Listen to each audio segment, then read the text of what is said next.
Ketemu lagi dengan saya Abraham Pelokila. Malam hari ini kita akan bicara tentang fokus. Ibrani 12 ayat 12 1 sampai 2 memberikan penekanan bahwa marilah kita menanggalkan semua beban dan dosa yang begitu merintangi kita dan berlomba dengan tekun dalam perlombaan yang diwajibkan bagi kita. Marilah kita melakukan dengan mata yang tertuju kepada Yesus yang memimpin kita dalam iman, yang membawa iman itu kepada kesempurnaan. Nah, fokus adalah kunci untuk menjalani hidup yang efektif dan berbuah. Dalam dunia yang penuh dengan gangguan ini, baik teknologi, tekanan pekerjaan, maupun masalah kehidupan, kita sering kehilangan fokus pada tujuan utama kita sebagai orang percaya, yaitu memuliakan Allah dan menjalani panggilannya. Nah, penting untuk kita memahami bahwa fokus itu menjadi hal yang cukup penting. Fokus membuat kita menyadari tujuan kita dalam Tuhan, mengingatkan kita untuk menanggalkan beban dan dosa yang menghalangi serta terus memandang Yesus sebagai pusat hidup kita. Nah, gagasan atau gangguan yang sering dialami, yang sering mengalihkan fokus kita, ya biasanya yang pertama adalah tentu dosa. Dosa membuat kita kehilangan dan menjauhkan diri dari Tuhan. Kalau kita sudah menjauhkan diri dari Tuhan, tentu kita tidak punya fokus lagi. Dan yang kedua adalah kekhawatiran duniawi. Dalam Matius 6 ayat 33, kita diingatkan untuk mencari dahulu kerajaan Allah dan kebenarannya, bukan sibuk dengan kebutuhan dunia. Yang kedua, mungkin kita harus memahami bahwa godaan teknologi dan hiburan media sosial sering menyita perhatian kita waktu kita dengan Tuhan. Sehingga kadang-kadang mau berdoa aja pun kita tidak punya waktu, apalagi bercengkrama atau bersama-sama dengan keluarga. Nah, bagaimana agar kita tetap fokus pada Tuhan? Kita punya fokus yang tetap terjaga. Yang pertama, kita butuh membangun disiplin rohani. Tentu membaca firman Tuhan setiap hari. Mazmur 119 ayat 105 mengatakan bahwa firman-Mu adalah pelita bagi kakiku dan terang bagi jalanku. Nah, kemudian Tesalonika juga mengajarkan kita agar kita berdoa tanpa henti.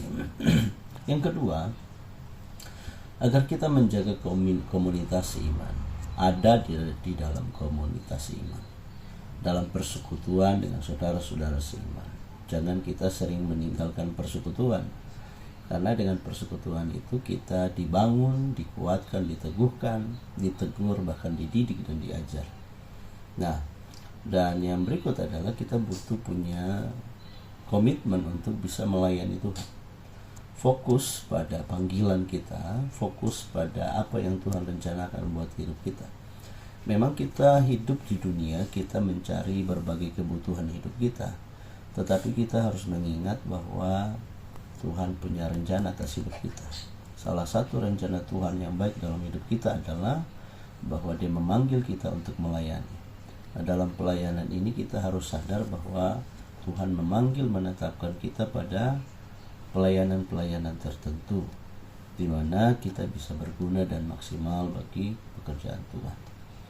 Nah, tentu fokus ini menjadikan kita juga orang-orang yang bisa menjadi teladan. Fokus membuat kita bisa membangun keteladanan dalam hidup. Ya, jadi jika kita fokus kepada apa yang Tuhan rencanakan, maka kita bisa menjadi teladan bagi orang lain dalam perkataan, dalam perbuatan, sikap, dan tingkah laku hidup kita. Nah, untuk itu penting sekali untuk kita menetapkan prioritas dalam hidup kita. Tentu kita bekerja, kita punya aktivitas dan sebagainya, tetapi fokus kita kepada Tuhan, melayani Tuhan, hidup sesuai dengan kehendak Tuhan itu adalah suatu keniscayaan. Dan hindarilah gangguan-gangguan yang bisa merusak fokus kita. Ya, bangun persekutuan yang baik dengan Tuhan melalui doa, membaca firman Tuhan dan sebagainya. Dan yang terakhir tentu kita harus memiliki tujuan yang jelas dalam hidup ini. Tujuan kita adalah melakukan rencana Tuhan dalam hidup kita. Tentu kita juga punya tujuan untuk berhasil mengalami promosi, mengalami berkat-berkat Tuhan. Tetapi tujuan yang jelas akan membuat kita tetap kuat dan teguh untuk mengikuti kehendak Tuhan, menjadi teladan, menjadi berkat bagi banyak orang. Mungkin ada orang yang mencibir kita, merendahkan kita, dan memandang kita dengan cara yang salah, tapi kita harus melihat bahwa itu kata dunia, itu kata orang, tetapi kata Tuhan tentu berbeda. Kata Tuhan tentu berbeda. Jadi jangan takut apa yang kita mau lakukan, apa yang Tuhan taruhkan di dalam hati dan pikiran kita.